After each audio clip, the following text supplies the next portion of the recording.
جی بسم اللہ الرحمن الرحیم محمد صلی علی رسول الکریم بسم اللہ الرحمن الرحیم اللہم صلی علی محمد وبارک وسلم علیہ حباب وقار آج 19 مارچ بروز اتوار ہم پوری روڈ کے اوپر آئے ہیں اور اس وقت میں موجود ہوں جامع مسجد سیدنا آمنہ سلام اللہ علیہا، تو یہاں پر موجود ہیں۔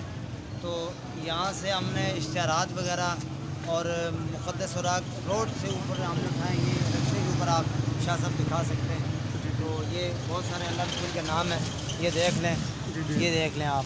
تو یہ بہت بڑی بہتری کا سبب ہے، یہ دیکھ لیں آپ۔ یہ سب جو ہے نا اسی طرح کے بے شمار ہیں، بے انتہا۔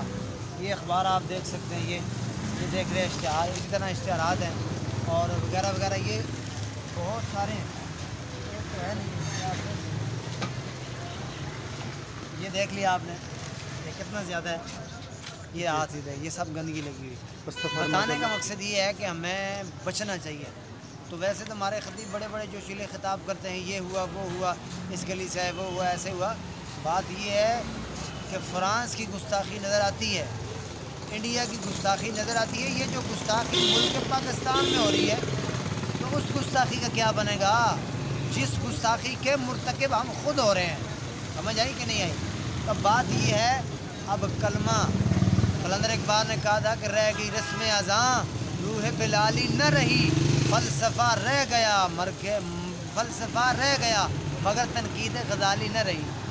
تو مار گجدم رہ گئے کیڑے مکوڑے، صورتیں تو بہت ہیں مگر انسان تھوڑے رہ گئے۔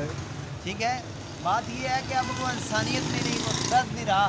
اس کے اندر میں آپ کو کیا بتاؤں، کتنی غلاظت بھی ساتھ لگی ہوئی اللہ رسول کے نام کے ساتھ کہ جو بیان نہیں ہو سکتی۔ اب مسجدیں بنائیے، یہ دیکھیں جا سے، اب یہ مسجد ہے، آپ اس کو دکھائیں، یہ کتنی بڑی مسجد ہے ماشاءاللہ ماشاءاللہ۔ اب یہ مسجد کی وجہ سے قرآن کی عزت نہیں ہے، قرآن کی وجہ سے مسجد کی عزت ہے۔ اللہ تبارک و تعالیٰ اپنے دین متین کی سمجھ عطا فرمائے۔ جزاک اللہ۔